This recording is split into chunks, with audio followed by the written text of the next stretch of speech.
Greetings, my name is Riley Morgan. Sitting at the Morgan estate, I just listened to my cousin's joke about how they're going to increase rent on people in a downtown building, completely unaware that I'm the one who collects their rent payments each month.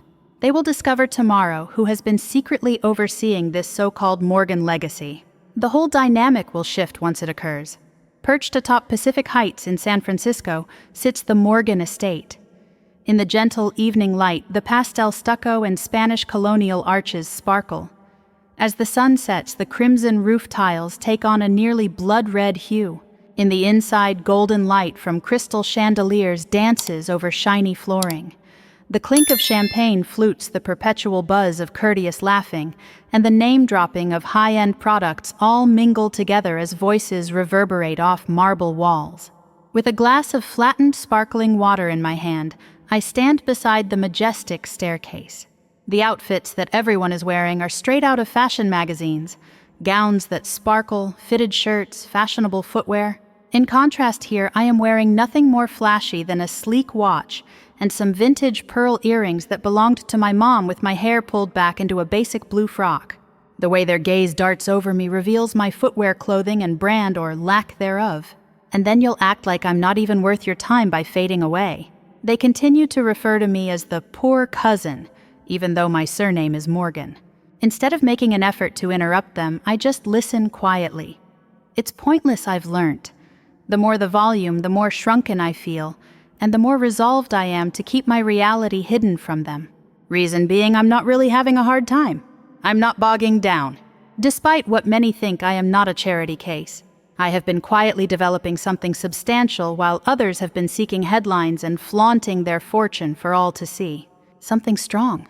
Plus, tomorrow I will reveal to them just who they have been ignoring for the past few years. True wealth whispers, my Grandma Eleanor Morgan used to remark.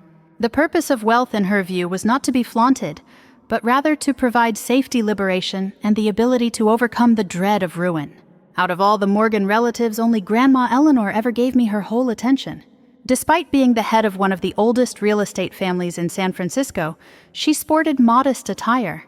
With dirt beneath her fingernails, she would stand in the center of her rose garden, examining property values while she plucked petals from the stems. Silence, she told me, can be both a protection and an attack. Also, from her I learned that holding back the truth till the right time is the most powerful move ever. The wait has been excruciatingly lengthy. My Uncle Gregory is astride the fireplace as I survey the room. His tailor-made Italian outfit is probably worth more than my automobile. Perfected for use at formal events like charity galas and boardrooms, his voice is silky and powerful. People hunch over to listen to him. Now that Grandma Eleanor has died away, he is the de facto patriarch. His laughter is as piercing as glass as my cousins huddle around him. Carter boasts about securing a downtown office lease for his firm, unaware of whose name is on the deed. Savannah is gushing over the names of painters whose paintings fetch six figures as she discusses the growth of her art gallery. Her voice is smooth and full of names. With the caption, "Just a practical purchase for networking," Logan is flaunting updated images of his yacht. Some of them reside in an apartment building that I own, but no one here seems to care that they are often griping about the increasing rents and shabby lobby. Alternatively, that my hobby, a small consulting firm, is really a front for assets worth more than a number of them put together. However, it is not going to stop them. For the reason that tomorrow the Morgans want to vote to sell the inherited estate. That beautiful home has all of my cherished memories of Grandma Eleanor. This very house provided me with refuge following the death of my parents when I was 17 years old, and my world seemed to crumble around me. The same home that they now see as a treasure trove of untapped wealth is being demolished and rebuilt with high-end condominiums. That must not occur. That is not going to happen. Standing here, I can't help but notice how the champagne glasses and jewels reflect the golden light. It's a reminder that sometimes the most reserved individual can steal the show, is going to turn the whole plot on its head. The echo of Uncle Gregory's voice reverberates through the drawing room, reverberating off the ancient crown molding and high ceilings. His speech makes it seem like we're all only here to sign papers and nod along. In other words, that everything is already a done deal. I settle onto a chair at the very end of a long mahogany table, dust motes which like tiny sparkles of gold get caught in the sunlight as it floods through tall windows. Gregory checks his throat and fiddles with his cufflinks. He starts by saying, "Family, we have an incredible opportunity on the table, using the same polished charisma that has helped him seal many real estate deals." For the Morgan estate developers have put up a price of $58 million. Around the table there is a hum of enthusiastic whispers. Savannah crouched down, her expression exuding pure joy. "Is it 58 million? They offered less than that last year." As if dancing with celestial bodies, her diamond bracelet dangles halfway down her arm. A smile spreads across Logan's face. For the fund that would be the ideal infusion of funds. We have the potential to use it for 3 further high-rise developments. As I sit here, Brooke looks across at me anxiously, but she says nothing.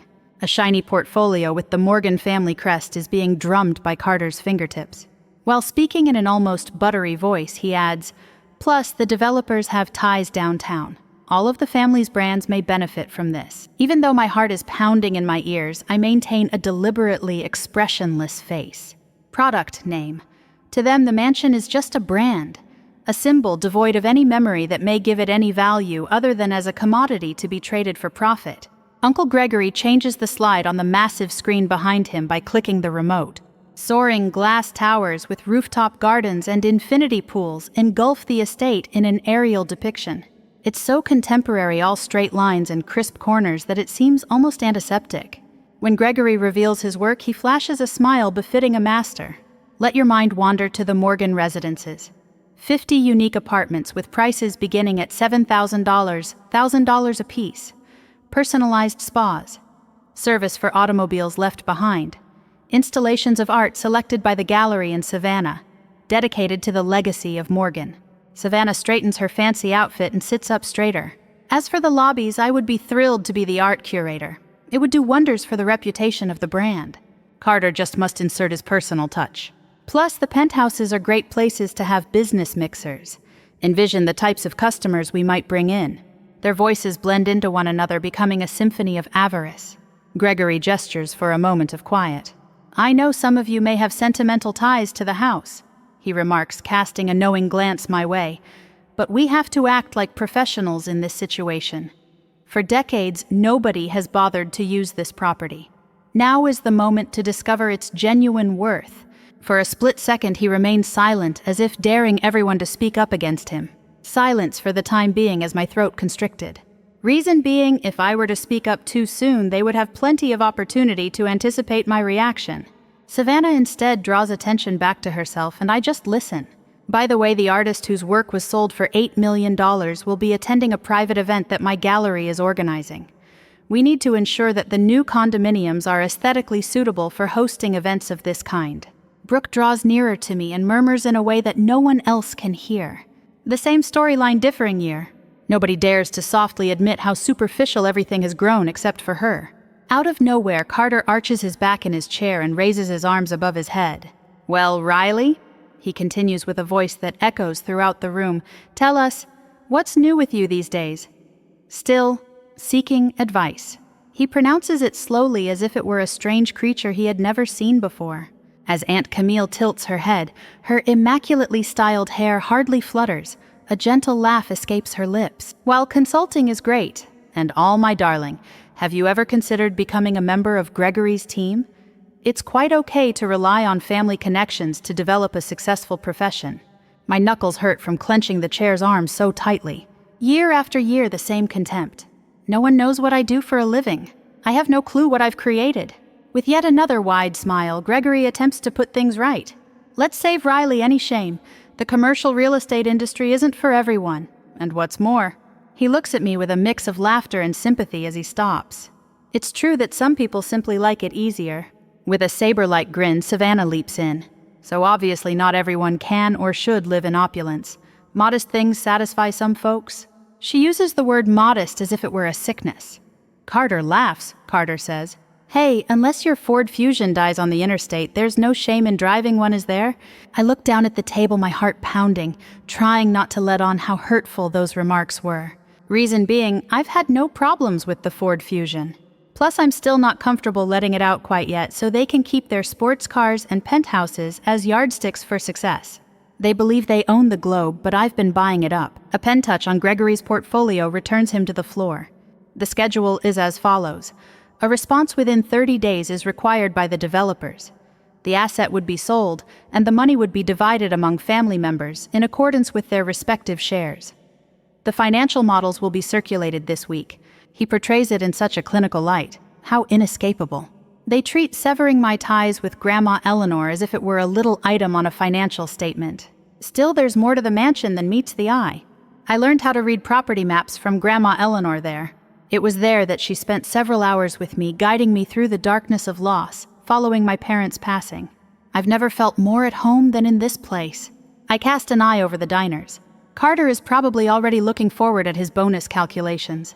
Savannah is chatting with someone under the table via text. Pictures of rooftop pools have Logan beaming. My shoulders straighten and my breath becomes more labored, but no one pays attention. Because here, among the haughtiness of the family and the power suits, to this day they insist that I am just my calm, harmless relative. I am going to unleash my greatest weapon, and it is that belief. What ChatGPT said, I began to construct my secret the year my parents passed away, to tell you the truth. My age was 17. After the funeral, when the casseroles had ceased to arrive, and the cries of condolence had subsided, Grandma Eleanor and I were alone in the mansion. As the sun dipped below the horizon, I would occasionally discover Mom studying her mahogany desk covered in dusty old property documents, and her reading spectacles resting on her nose. Through a weary grin, she would invite me inside. "Riley, I want you to sit down with me and I'll explain the world to you so you understand it." Talking to me like a kid was never her style. But instead, she instructed me in the ways of financial accounts, zoning maps, and public documents so that I could discover who was covertly purchasing entire communities and where to get bargain lots. As she passed papers across the desk, she would mutter, "Keep in mind that savvy investors don't boast. Subtly it grows. Silence is always respected." Sleeping with her saved my life. I was spending my undergraduate years researching municipal planning department websites at 2 in the morning while my cousins were organizing parties and spring holidays to Cabo. I would go through spreadsheets looking for areas where the city was covertly providing tax incentives or where there were plans to expand public transportation. I was short on funds. Comparing my bequest to that of my relatives, it was pitiful. Still, I took baby steps. A dilapidated duplex on the city's southern edge that was written off by everybody as too risky. While I occupied half of the house, I rented out the other half. I did the floor scrubbing by myself. Found a trash disposal replacement tutorial on YouTube around 3 in the morning. I reinvested every dime into 2 other properties when I sold it after the boom in property values caused by the opening of the light rail line. The first guideline of creating riches, according to Grandma, is patience. In a low voice, she would tell Riley, "The game isn't about who's loudest," while she pruned her rose plant. "The one who can hold their hand for the longest is going to win." Such phrases were received by me as sacred text. As a result, I spent my time investing in underappreciated city corridors where other investors didn't even bother to look, while my relatives became rich, quick trading stocks. Using limited liability companies and many layers of ownership, I avoided having my name appear anywhere. The moment they catch wind of success, someone in my family will want to seize it, steal it, or destroy it. As a result, I pretended I was barely making ends meet. Years went by. We went from 1 building to 3. 8 was formed from 3. Right now, though, in addition to 2 office buildings in areas where the tech population has been subtly migrating, I own 14 properties spread out over San Francisco. A tiny tech business that I'm involved with has a valuation that just surpassed $100 million. Over $82 million is now my net worth. The billions that my uncle boasts about aren't involved, but I own it. Amassed brick by brick. I managed to pull it off without ever tapping into Gregory's so-called connections. To be sure, my most significant action was the one that drained me of all my resources, was the SOMA structure, an ultra-contemporary residential building overlooking the Bay Bridge from its glass balconies. Quietly off-market, the building had been put up for sale. To spare the renters any further stress, the owner preferred to retire incognito. For years, I had been observing its structure. Statistics on foot traffic were familiar to me. Rent patterns. Just 3 blocks away is a development that in the following 10 years would cause property values to quadruple. I acted swiftly, collaborated on all funds, took Grandma's former lawyer, Mr. Sawyer, and used him to help me set up a holding company. For $28 million, I purchased it, which when considered independently would be remarkable. The true twist, though, Yes, that is Carter's apartment building, the location of Savannah's penthouse, where Logan's so-called tech incubator occupies 2 stories of rented space. They've been using my roof, paying my rent, and nitpicking about improvements and little rent hikes that are still below market prices for quite some time. My own family has been secretly funding my holding firm with monthly payments for quite some time now, and I've remained silent while they've mocked me their casual jabs about my small life and all that. My knowledge of the efficacy of quiet is extensive. Also, the truth will finally come out at the perfect time, which I have been patiently for. I will be back tomorrow. Is that exact second? Why? Because the Morgan estate where my rescue occurred is currently being considered for sale by Uncle Gregory. He thinks I'll be the submissive cousin who won't stand up to him. He's going to find out. The girl they believed they knew is very different from me. As the sun rises over the Morgan estate, it illuminates the large dining hall via the arched windows, illuminating the polished floor with crisp lines. As I settle into my seat, the members of the family slowly make their way, and each adorned in cashmere and silk, their hands cradling monogrammed mugs of coffee. The atmosphere is charged with anticipation, like the static just before a lightning bolt hits. At the head of the table, with his leather portfolio open and paperwork neatly placed in menacing stacks, stands Uncle Gregory. His throat is cleared, his voice resonating in the vast chamber. The examination of each family member's financial condition is being announced today, he says. Who's making the most impact on the Morgan legacy and who's just coasting will be revealed. He looks at me for an instant before looking around the room again. Leaning back in her chair, Savannah folds her arms as if anticipating tribute. Smirks appear on Carter's face. In a state of veritable electric excitement, Logan taps his fingers on the table. A big screen is rolled in by Gregory's aide. The screen is flooded with a massive bar chart. A separate color bar with the names of the families shown on it. This is Uncle Gregory using a laser pointer. Logan, Savannah, and Carter, whose endeavors have brought substantial expansion to the family portfolio, remain our top contributors, as you can see. The following slide is selected by him. And in this, he waits, allowing the time to cruelly pass. Here we have the opposite extreme. Just a little bar on the far right of the graph. Hardly noticeable. Riley Morgan is written in bold black letters underneath it. A soft but noticeable chuckle reverberates throughout the table. With sparkling eyes filled with fake worry, Carter leans forward. Riley, you see that bar over there? It's yours, isn't it? I would have made it larger, but I'm guessing that negative integers aren't supported by the program. As Savannah feigns a shock, she secretly chuckles behind her perfectly manicured fingers. Don't you dare taunt her, Carter. Perhaps she's putting money aside for a special occasion, such as a pre-owned Prius. With a compassionate expression, Brooke looks at me. Struggling to maintain facial expressionlessness, I succeed. I am in the mood to yell, for the simple reason that I desire to express to them my true value. But I am still not prepared, not until I ascertain the extent to which Uncle Gregory's scheme extends. Gregory stops the laughing by raising his hand. Putting aside the lightheartedness, we need to get down to business. An improved offer for the Morgan estate has been made by the developers. They are prepared to expedite the permissions process if we make a swift decision. His voice is low and discreet as he leans in closer. Here is our opportunity to turn this asset into cash. Our options include acquiring assets in Silicon Valley, increasing our influence downtown, or reinvesting in new initiatives. His voice gets more forceful. We must avoid becoming overly emotional. This is not the time. Market dynamics are changing. We dwindle in power if we procrastinate. Once more, his gaze shifts to mine. I am aware of it as well. All of this presentation is partially to my advantage. With an effort to sit up straight, Savannah throws her hair over her shoulder. The concept of condominiums is great. The home is lovely, yet it's very old-fashioned. The moment has come to update. Without hesitation, Carter gives a thumbs up. Imagine all the business gatherings we could have in those luxurious penthouses. The Morgan name would be reimagined. My lips part only to be retracted just as quickly. I will say too much if I talk now. Plus, I require them to be unbalanced. On the table, Gregory folds his hands. It's hardly the only thing he mentions. The SOMA building. As he navigates to a different slide, images of the modern skyscraper pop up. Savannah gives a frustrated sigh. Oh my goodness, I am utterly bewildered. The recent lobby improvements are really terrible. The constant commotion and dust make you feel like you're in a construction zone. To which Carter responds, "And the rent hikes. Are you kidding me? They increased last quarter without explanation. The owner of the property should learn a thing or two about treating renters like Morgan. Your heart is pounding in your ears. Simply put, they're referring to me. Logan adds his disapproving voice. Its true owner is currently a mystery. Some holding firm transferred ownership. I do, however, have a contact in the city planner's office. He can dig into the records, she said. Gregory raises his index finger acutely. It was exactly what I was considering. Pressure might be applied. The examination of codes.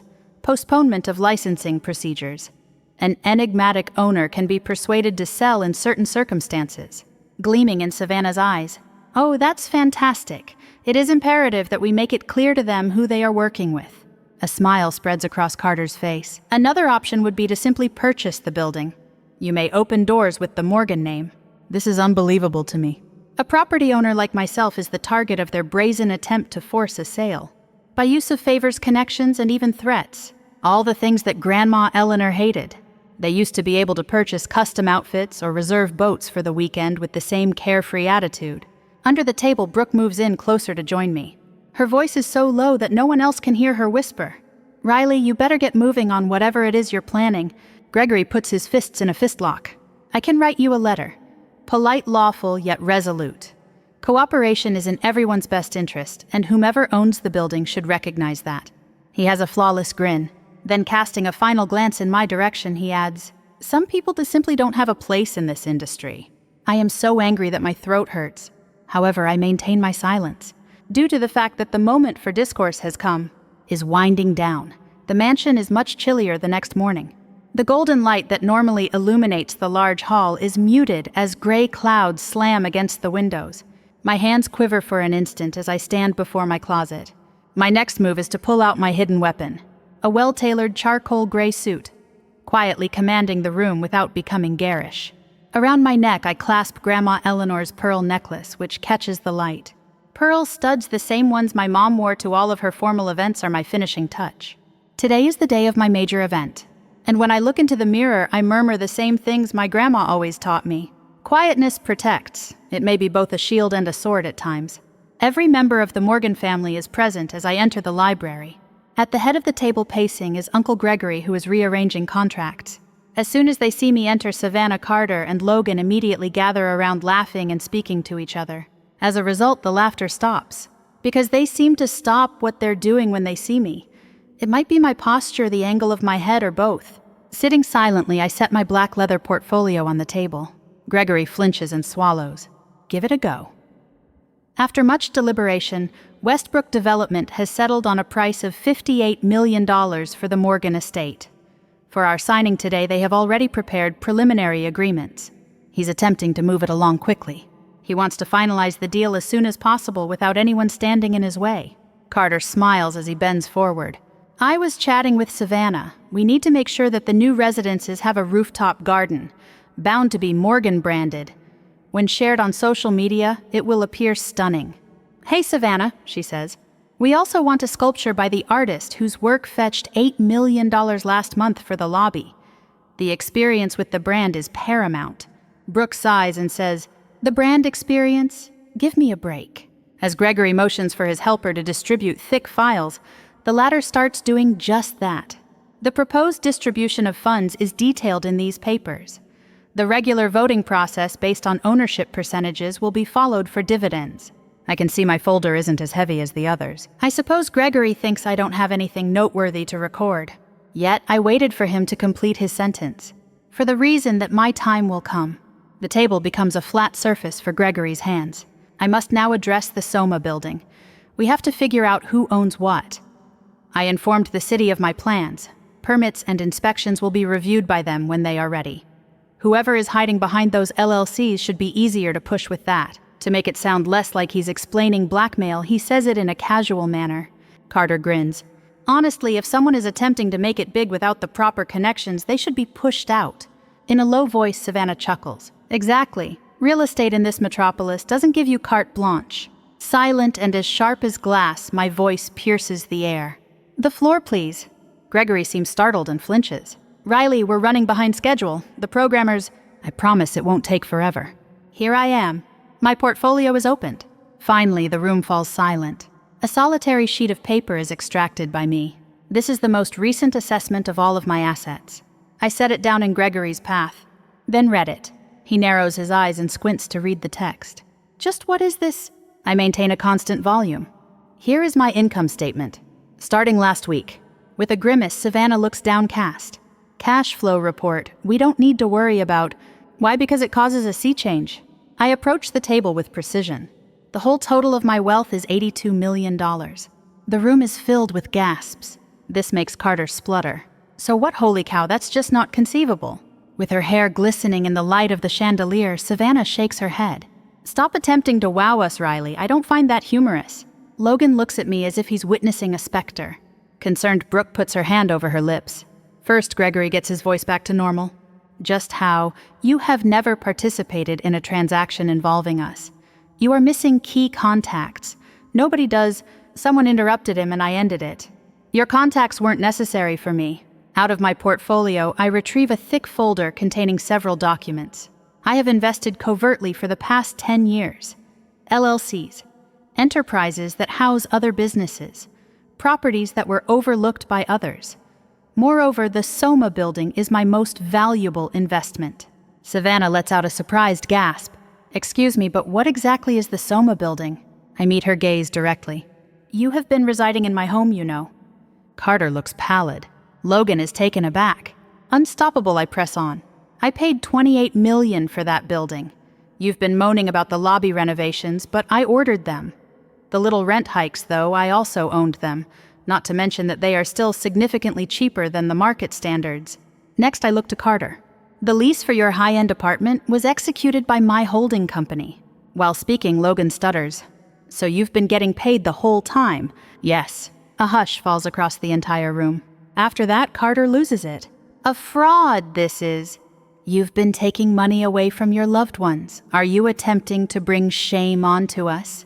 Without flinching, I confront his intense stare. I'm being completely forthright. I was trying to keep myself safe. You would attempt to exert control over my worth if you knew it in this household. Put it down or grab it. The table gets hit by Gregory's hand. This has absolutely no effect. Negotiations to sell the Morgan estate have progressed. You still only have a small percentage of the vote. We will succeed despite your best efforts. I can't help but crack a little icy smile. And there you are mistaken. I go to my folder and pull out the very last document. It's quite strong while being thinner than the others. Gregory receives it as I pass it across the table. Read that then. It is opened by him. He loses all color in his face. With a gasp, Brooke draws nearer. Riley, what is it? There will be no confusion since I tell it simply. The Eleanor Morgan Trust now owns all of my assets as of this morning. A trust that has just purchased 38% of Morgan Holdings' voting shares. Quite enough to halt any important choice.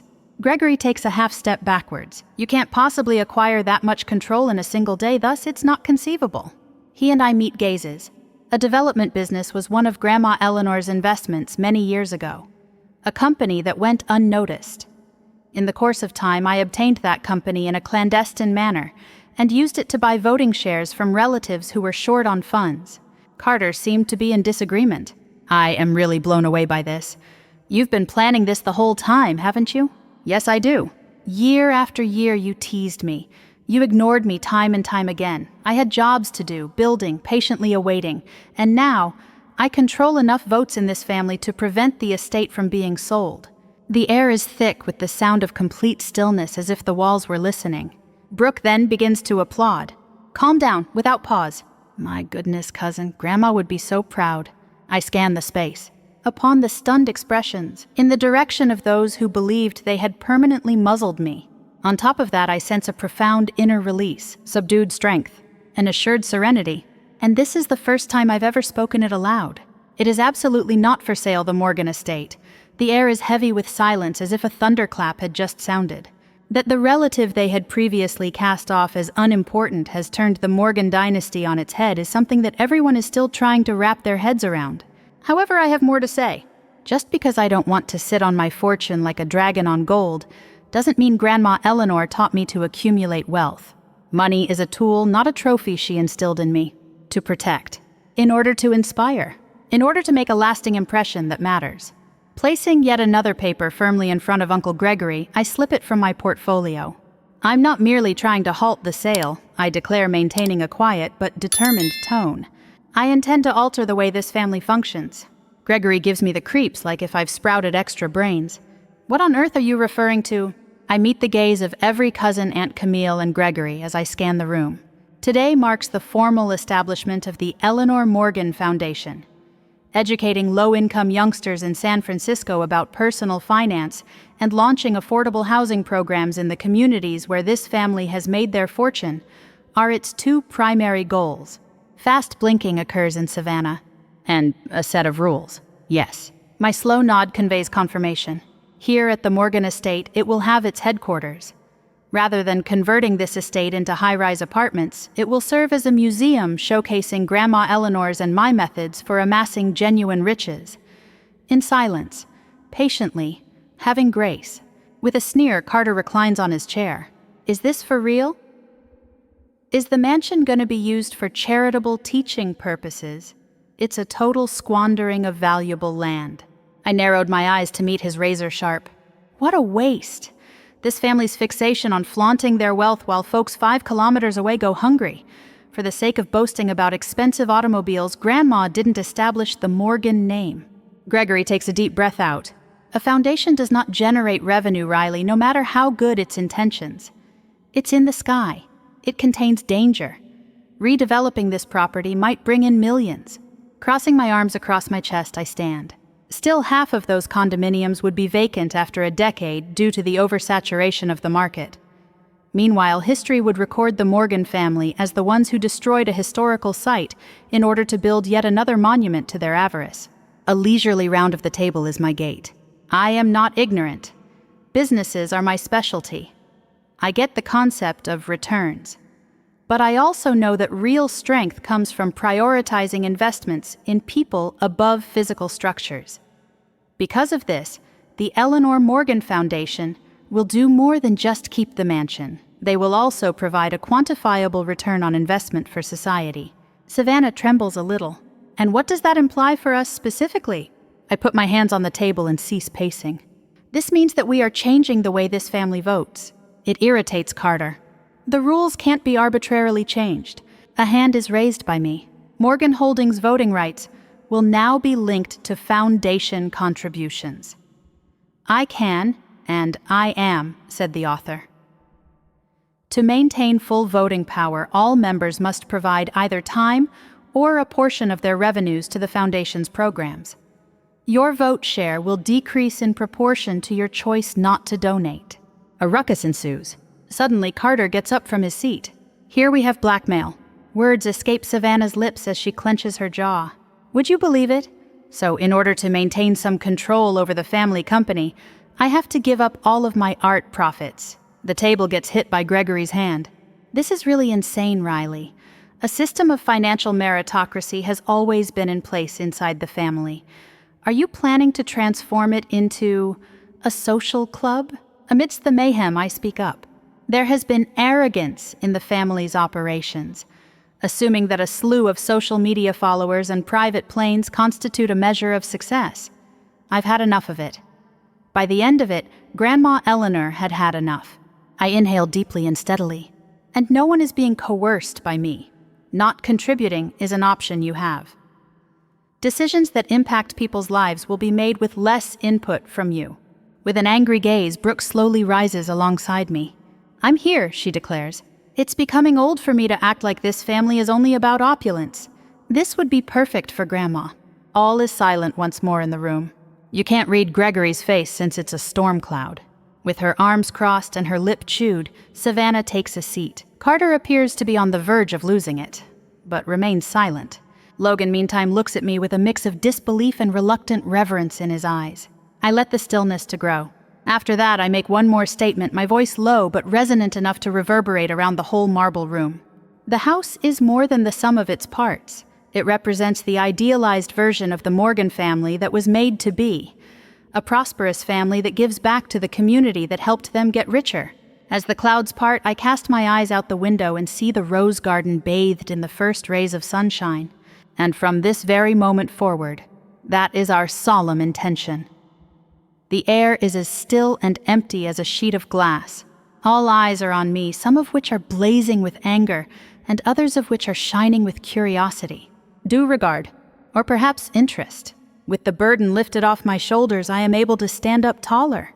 For the first time in a long time, I'm not faking it. The gathering adjourns, stuff the papers, armchairs scuff. While likely devising a strategy to regain his authority, Gregory skulks away, his phone dangling at his ear. Savannah nervously retrieves her fancy purse. Without a backward glance, Carter slams the door shut, rattling the image on the wall. However, Brooke remains at my side, her eyes beaming. She murmurs, "Riley, I'm so proud of you." Hard swallowed. "Brooke, I am grateful, because I always thought there was more to who I was." My hand feels a squeeze from her little fist. Afterwards, he steps out of the room, leaving me to fend for myself in the spacious, bright space. My footfall reverberate over the parquet floors of the mansion as I float across it, remembering how Grandma Eleanor used to shine her shoes. The aged edges of oil paintings, the velvet curtains, the carved banister, and my fingertips wander down them all. Each nook and cranny contains a story. Warm chocolate from Grandma in the middle of the night, using the light from the lamp to trace property maps on the dining table. Here I am in this exact room, filled with the terror that I will never amount to anything, that I will never be adequate. I am now sufficient. I have created an actual product. The ability to decide my legacy rather than only material possessions like money and real estate. Into the rose garden I go. Dew glistens on the petals, illuminating them in the gentle California sunshine. The red coral and white flowers that belong to Grandma Eleanor swing softly in the wind. As I shut my eyes, I nearly feel as if I can hear her voice calling to me again. Soft, firm, staying the course. Genuine riches, murmurs. It's not about what you display, but rather what you safeguard. On my way back, I take in the stately front of the home. Plus, I have faith that this spot will be here tomorrow and every day thereafter. This is not meant to be displayed as an honor. However, in the role of a lighthouse, a haven where children who feel like me, fearful, unappreciated, invisible, can find the strength to overcome adversity. I want you to keep this in mind, so, first lesson.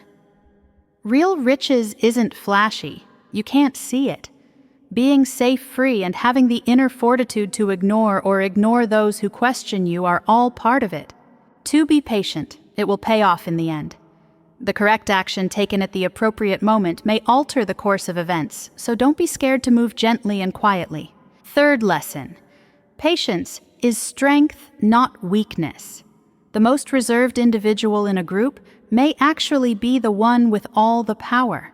Feeling undervalued, ignored, invisible, or ignored is normal if you're out there listening. Keep in mind, nobody needs you to prove yourself to them if they don't value you. Persist in constructing. Do not stop learning. Wait to reveal all of your cards until the time is right to do so.